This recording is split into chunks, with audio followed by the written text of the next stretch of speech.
Welcome back to All Things Food Related and another food related build. So we've made a Cajun microwave or a Caja China, like a China box, a roasting box, barbecue box, whatever you want to call it. The whole idea of a box like this is that you have a tray on top. This has charcoal or coals or fire inside it, and the heat gets transferred through radiation into the box. Now, our box is really simple in construction. It's made with plywood. This is 12mm plywood, or I think it's about 3/4 of an inch, untreated plywood. And then what we've done inside is we've actually lined the box with these oven liners. Now, I've seen other people making this with foil, but I just thought, well, it looks really messy, and you would probably have to replace the foil quite quickly. So we use these foil liners, and I use some aluminium roofing tape, which is about $5 a roll. It's used for sealing up leaks on your roof, but it's perfect for this because it's managed to seal up all the corners really nicely in the box, and that's going to keep the heat in. It also gives it a much neater finish than just heavy duty tin foil.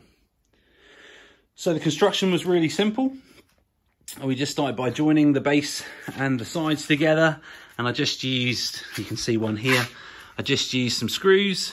I pre-drilled the holes, screwed it in, and then I've got the ends here. Got some bits of off-cut wood for the legs, and to be honest, it's as simple as that.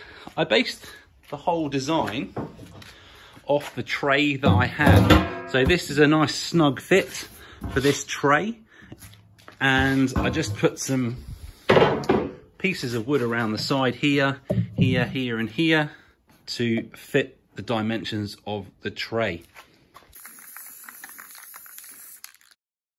And of course, we had to finish with our little stencil.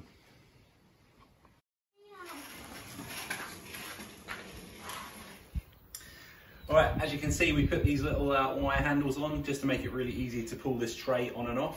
We've had these coals going for about 45 minutes. So if you come over and have a look in the box, we've got a meat thermometer in our pork shoulder. The air in the box is nice and hot. I'm going to put this back on quite quickly just to keep the heat in. So we're about 3 hours into this cook, and as you can see, this is beginning to get nice and crispy. So our internal temperature, if I just zoom in on it, is in the 70s. We want about 90. So we chucked a few coals inside as well. I'm going to put a few more in there and then shut this lid pretty quickly. So not only did we put more coals inside the box to bring that internal temperature up, we also, I've been trying to move the like ash out of the middle of the box. So we've got the briquettes on the actual tray, so there's no ash sitting underneath, because that's probably going to help insulate the heat slightly. So I wanted as much heat as we can getting in the box, and I'm really happy with the results so far. Okay, the pork's had 4 hours now, and what we're going to do is we're going to put this guava dressing on it. So this has got guava jelly, Dijon mustard, salt and pepper, orange juice, and lime juice. I'm going to get this all over the pork and probably give it another half an hour. So the internal temperature is now up to about 85, so we're almost at 90.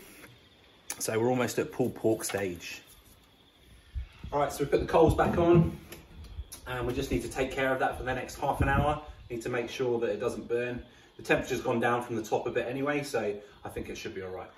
So we decided to use what was left of the heat in these coals to warm our corned tortillas up for our tacos. Right, so we've got our pulled pork here. We're going to add some of our dressing, our guava jelly dressing. I'm going to get that mixed up in there. Getting that pulled pork all covered with the guava jelly.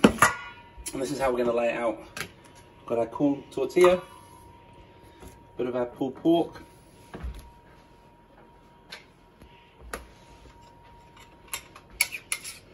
bit of chipotle mayonnaise.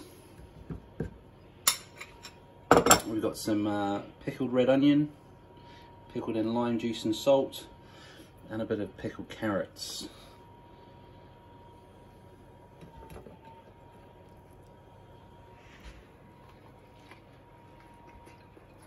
Mmm.